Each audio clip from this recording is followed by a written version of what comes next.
Million കണക്കിന് dollar മാറി മറിയുന്ന അതിബൃഹത്തായ ഒരു വ്യവസായമാണ് ഭീകരതയും ഭീകരതാ വിരുദ്ധ പോരാട്ടവും, തീവ്രവാദവും തീവ്രവാദ വിരുദ്ധ പോരാട്ടവും.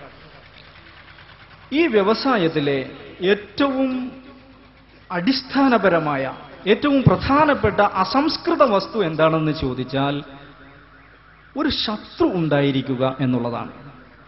ഒരു ഭീകരവാദി ഉണ്ടായിരിക്കണം. ആ ഭീകരവാദി ഉണ്ടാകുമ്പോഴേ ഒരു തീവ്രവാദി ഉണ്ടാവണം. ആ തീവ്രവാദി ഉണ്ടാകുമ്പോഴേ തീവ്രവാദ വിരുദ്ധ പോരാട്ടവും ഭീകരവാദ വിരുദ്ധ പോരാട്ടവും എന്ന് പറയുന്ന ആ വ്യവസായം പുഷ്ടിപ്പെടുകയുള്ളൂ. ശത്രുവിനെ ഉണ്ടാക്കിയെടുക്കുക എന്നുള്ളതാണ് ഈ വ്യവസായത്തിന്റെ ആദ്യത്തെ ഒരു പണി എന്ന് പറയുന്നത്. അതെങ്ങനെയാണ് ശത്രുവിനെ ഉണ്ടാക്കിയെടുക്കുന്നത് എന്ന് എളുപ്പത്തിൽ മനസ്സിലാക്കുവാൻ ഒരു ഉദാഹരണം പറയാം. നമ്മളെല്ലാം കേട്ടു, ഇറാഖിനെ അമേരിക്ക പിടിച്ചടക്കി, ടൺ കണക്കിന് ബോംബ് അവിടെ വർഷിച്ചു, ലക്ഷക്കണക്കിന് ആളുകളെ കൊന്നു, ആ നാട് അമേരിക്ക പിടിച്ചെടുത്തു. അമേരിക്ക ആ നാടിനെ പിടിച്ചെടുക്കുന്നതിന് മുമ്പ് ഏതാണ്ട് ഒരു വർഷത്തോളം നടന്ന സംഭവം എന്തായിരുന്നു? ആഗോളതലത്തിൽ വമ്പിച്ച പ്രചാരണം അങ്ങ് കെട്ടഴിച്ചു വിട്ടു. എന്താണ് പ്രചാരണം? ഇറാഖിൽ കൂട്ടനശീകരണായുധങ്ങൾ, weapons of mass destruction, WMD എന്ന് പറയുന്ന കൂട്ടനശീകരണായുധങ്ങൾ ഇറാഖിൽ ഇങ്ങനെ കുനുകുനാ കൂടിക്കിടപ്പാണ്. അത് നാട് മുഴുവൻ നശിപ്പിക്കും, ലോകം മുഴുവൻ നശിപ്പിക്കും എന്നുള്ള പ്രചാരണം നാടായ നാട് മുഴുവൻ നടത്തി.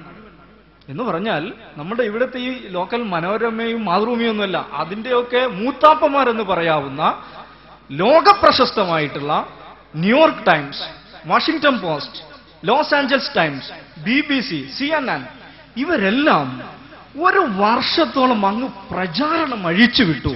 ഇറാഖിൽ WMD കുന്നുകൂടി കിടപ്പാണ്.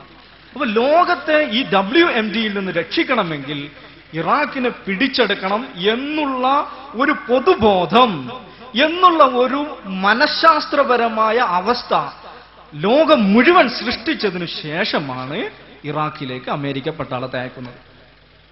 അപ്പൊ ലോകത്ത് ഇങ്ങനത്തെ ഒരു മാനസികാവസ്ഥ സൃഷ്ടിച്ചു. അതിന് മാധ്യമങ്ങളെ ഉപയോഗപ്പെടുത്തി. ഈ ഒരു തന്ത്രം, ഈ ഒരു രീതി, ഈ ഒരു പാറ്റേൺ ഇന്ന് ഇന്ത്യയിലും കേരളത്തിലും നടക്കുന്ന തീവ്രവാദ വിരുദ്ധ പോരാട്ടത്തിലും അതേ സ്വഭാവത്തിൽ, അതേ രീതിയിൽ, അതേ പാറ്റേണിൽ, അതേ ചേരുവകളിൽ, അതേ ഉപ്പും മുളകും ചേർത്തുകൊണ്ട് നടക്കുന്നത് നമുക്ക് കാണുവാൻ സാധിക്കും. അന്ന് ലോസ് ആഞ്ചൽസ് ടൈംസും വാഷിംഗ്ടൺ പോസ്റ്റും BBCയും CNN ചെയ്തത് ഇന്ന് മലയാള മനോരമയും മാതൃഭൂമിയും ഇന്ത്യ വിഷനും മലയാള മനോരമ ചാനലും എല്ലാം ചെയ്യുന്നുവെന്ന് മാത്രം.